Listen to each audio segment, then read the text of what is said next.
Hey guys, my name is Monica Lee and we're here at Blizzard. I am part of the consumer products team. I decided to kind of show you guys how to make a tracer jacket. This kind of like bomber jacket that she has with this distressed leather. So I figured this would be a really cool, fun thing to do because Tracer's just really awesome and she's really fun and peppy, and this would be a really cool item to wear to a con. So the first step in starting the tracer jacket is to get all your materials together. This is my little orthographic image right here. I printed offline. Sewing machine, fabric scissors, and paper scissors. Don't use the same scissors to cut your things. I have a zipper. Make sure that it's a separating zipper since you'll be opening the jacket and not a zipper that stays kind of closed at the bottom. And we also have official tracer patches. These are the ones that you'll be using on the left side of her arm. I always like to go off of a pattern when I make my cosplay just because this is something that, you know, a company made that already fits and already looks a certain way, so I can kind of guarantee that I'm gonna get a certain look using this. So I found this kind of basic jacket pattern.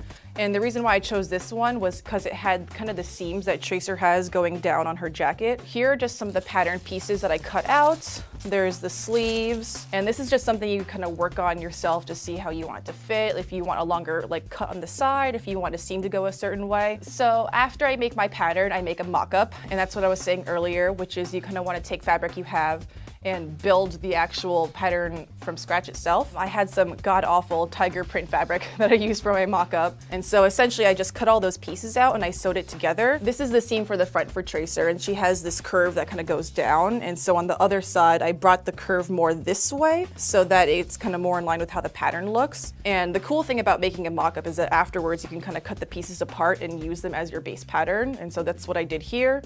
This is the center front piece that lays here and that curve that goes around at the bottom. For mock-ups, a lot of people use muslin or cheap fabrics to kind of essentially mock up how you want your final jacket to look or your final piece. And especially since I'm working with leather, which is, you know, very defined in terms of how big it is and it's expensive, this is a good alternative to making sure that everything looks right before you start it. So after you make your pattern and kind of make your mock-up, from there you're going to take that material and put it onto your final cutting material. So essentially you would be laying out the material, pinning your patterns down and cutting them out. And make sure to leave some space for seam allowance, because if you sew to the very edge, like it could easily rip. So I usually do about 5/8 inch.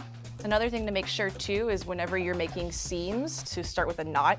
My machine's pretty awesome and knots itself, but you can always do a back stitch where essentially you start forward and you stitch backwards, because you don't want to kind of sew a seam down and then it just peels open. I like sewing a lot, just like there's a lot of pride in kind of making something and putting it together and saying that you made it with your own hands. And that's one of the things that I like the most about cosplay. The one thing I wanted to do with this is use leather. So I have cowhide that I actually got online. This one in particular was actually part of their scrap pile because it had some defects on it. And that's actually what I wanted, because I wanted this to seem like a real like leather bomber jacket. That's why I wanted to line it, because the inside's just kind of weird and scratchy, and that finish is gonna make it look really nice. All right. Monica is working on a Tracer jacket, so I thought I'd help her out. I'll make her some Tracer goggles. So here I've got a black and white craft foam. It's very thin, that's good for detail work.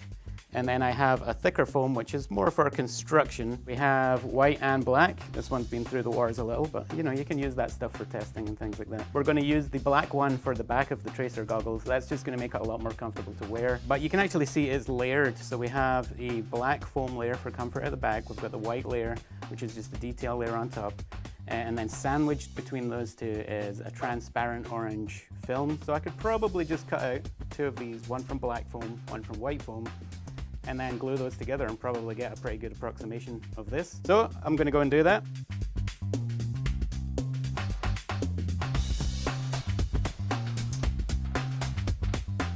So that is eventually going to turn into that, which is your back panel for the mask. So we're going to add a plastic layer. These are really inexpensive. They're used all over the place, pretty cheap. And it's a good, decent flexibility and strength. That's what we're going to use to make everything a little more rigid, a little more durable, and we're actually going to attach the elastic bands that will go around your head to this part, because this is the strong part, and that's how it's going to last all day. So what I did is I cut that out of this. Now you'll see what I actually did is I cut a stripe here for the elastic band. Now there's lots of different elastic options out there. So now we've got the black and the plastic to secure it.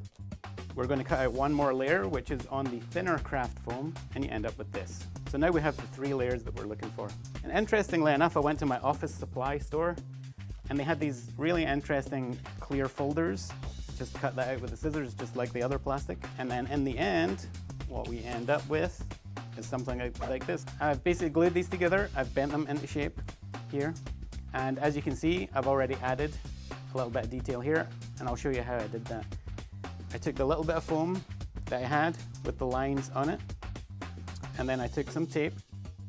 You basically want to take a look, again, the reference is important. You can see it's about an inch up from the bottom tip of the mask. So what I'm going to do here on this little piece of white foam, take my pencil, and I'm just going to roughly draw in the foam where I want that to be. Where I'm going to go from here is I'm going to take my masking tape, and then I'm just going to lay that there. And then what we're going to do is we're just going to fill this part in here. I'm going to take one of my markers.